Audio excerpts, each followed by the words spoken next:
ऐं रोज़े जी जेकी रूहानियत आहे उहा ज़ाया न थिए। रोज़े में छा छा असांखे करणु घुरिजे कि भला मुफ़्ती तारिक अहमद नक्शबंदी साहब इहो इरशाद फरमायो त रमज़ान मुबारक में हिकु मुस्लमान रोज़ो रखियो, ठीकु आहे, रब काइनात जल्ल जलालहू इरशाद फरमायो त तव्हां ते रोज़ो इन जे करे फ़र्ज़ु कयो आहे ताकी तव्हां परहेज़गार थियो।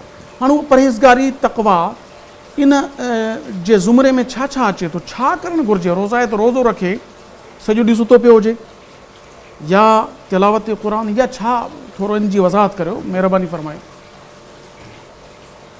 उलमाए कराम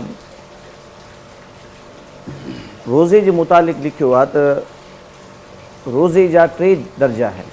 माशाअल्लाह। नंबर 1 अवाम जो रोज़ो, वाह। नंबर 2 ख़वास जो रोज़ो, ख़वास।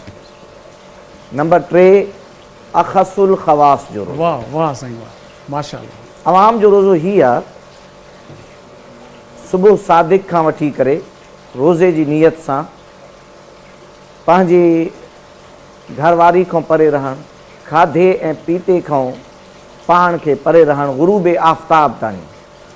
माफ़ कजो, घरवारी खां परे रहणु मुराद हक़ अदा करणु। जी मतलब बिस्तरी खां ज़ाहिर हा, हूअं मतिलबु कोई न सम्झे त न परे रहणु को घरवारी जे वेझो रहण सां को नाज़रीन समझदार आहिनि, सभिनी ॻाल्हि खे मतिलबु सम्झनि इशारो था उन पिया। तरफ़ आहे, इशारो उन वज़ाहत तरफ़ आहे। जी जी इरशाद।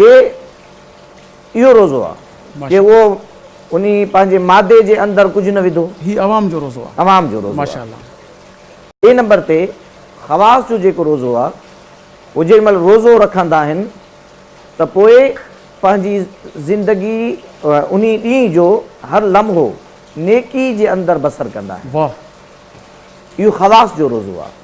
हरदम उन्हनि जी ज़बान खां, उन्हनि जे यानी कि हथनि खां, उन जे क़दमनि खां चङाई ज़ाहिर थींदी आहे। वाह। ऐं इन खां अलावा ॿी काई शइ ॾिसण में न ईंदी आहे जेका बि शरीयत जे ख़िलाफ़ हुजे, बुराई खां पाण खे बचाईंदा ही आहिनि। ख़वास जो रोज़ो आहे। ख़वास जो रोज़ो आहे। माशाअल्लाह।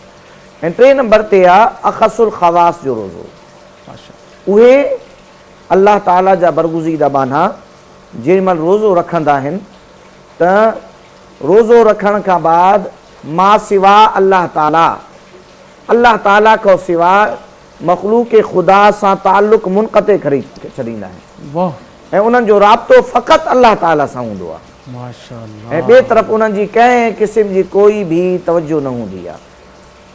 हदीस पाक में आहे त कोई शख़्स अगरि रोज़ो रखे थो पियो ऐं रोज़े रखण खां बाद में पंहिंजी ज़बान खे बुराई खां नथो रोके ऐं जेको आहे गिला खां, कूड़ खां, बहतान खां, ॿिए जी इज़त लाहण खां पाण खे नथो बचाए, फरमाईं त फलैस लिल्लाहि हाजतुन ऐं यदा तामहू व शराबहू, वो अल्लाह ताला खे बि इन शइ जी ज़रूरत ई न आहे त उन ताम खाधो ऐं पीतो छॾे ॾिनो आहे। अगरि उहो बुराई नथो छॾे